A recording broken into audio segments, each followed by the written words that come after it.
If you told us Microsoft were going to make the best looking OS out there with the best looking handsets available for it, we would have probably laughed. But Windows Phone 7 and now Windows Phone 8 have come out, and indeed that is exactly what we've got, especially at the lower price points.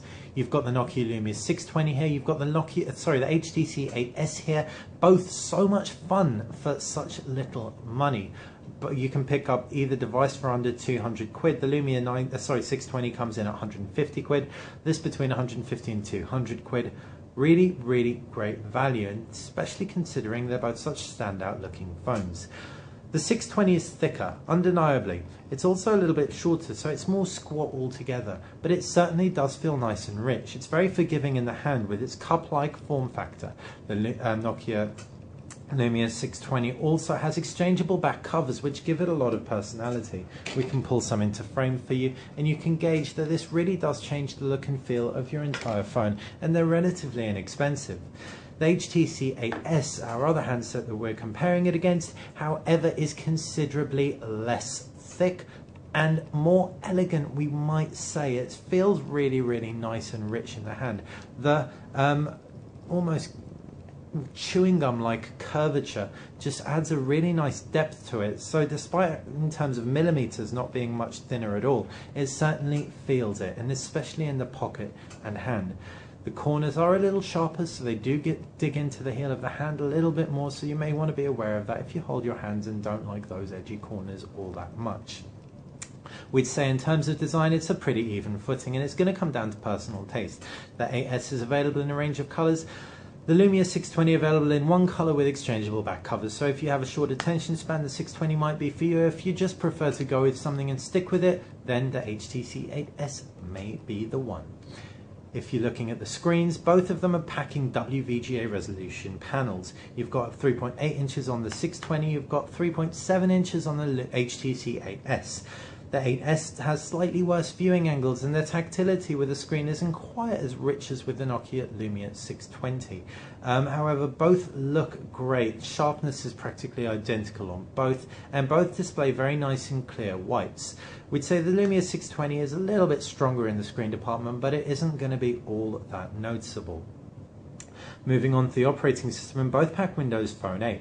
This is a really clean, simple UI. On the left-hand side, you've got a shortcuts list, which is called your start menu. On the right-hand side, you've got a list of applications, and you can pin all these to the start menu with ease with just a long press.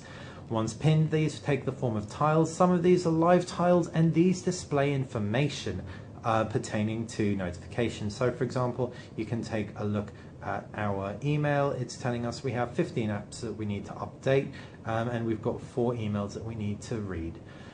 Now, speaking of emails that we need to read, one problem with Windows Phone 8 in general is that it hasn't got a unified notification center. This is expected to come in upgrades, which both these devices are expected to get, something called Apollo Plus, so you can keep an eye out for that. However, as it stands, if you want to see your notifications, just keep an eye on your live tiles, or indeed your lock screen, because your lock screen also illustrates your unread emails, etc., missed calls. We're moving on to the cameras, and both are 5 megapixel sensors, and they're relatively even in terms of performance. Both two of the better 5 megapixel sensors out there. If we jump into the camera UI on the HTC 8S, for example, we can very, very quickly see you've got some really, really nice, if we let it focus, just took this picture now, you can get some really nice detailing without all that much effort. It certainly isn't the best, but for 5 megapixels and between 150 to 200, nearer the 200 quid mark with this phone, it's really not a bad proposition at all. The Nokia Lumia 620 packs a slightly better sensor, or at least that's what we thought the results looked like. However, again, it's really, really fine cutting between the two. In terms of storage, that's one area the Nokia Lumia 620 definitely wins out, with 8 GB of onboard storage as opposed to 4 on the HTC 8S. The real area this plays a part is in terms of applications. If you are an application hoarder, you are more than likely going to run out of memory on the HTC 8S, and you can't move apps to SD card just yet. this may come in future versions of Windows Phone. The Lumia 620 with its 8GB of internal memory, 4GB user available, or a little bit more than that, and SD card support is just going to give you that little extra leeway in terms of applications. Both being expandable, it's really great. You can get all your movies on there, and the WVGA screens are going to make them look really nice indeed.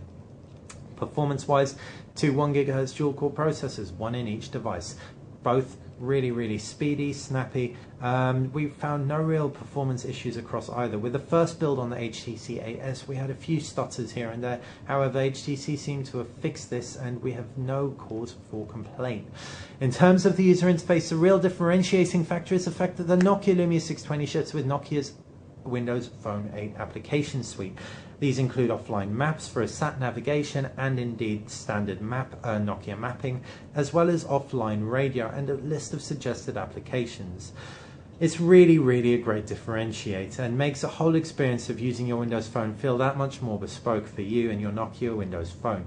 And that might be the thing that's going to clinch it for the Nokia Lumia 620 over the HTC 8S. Both great phones, but at a cheaper price point and with additional services, you really can't argue with that.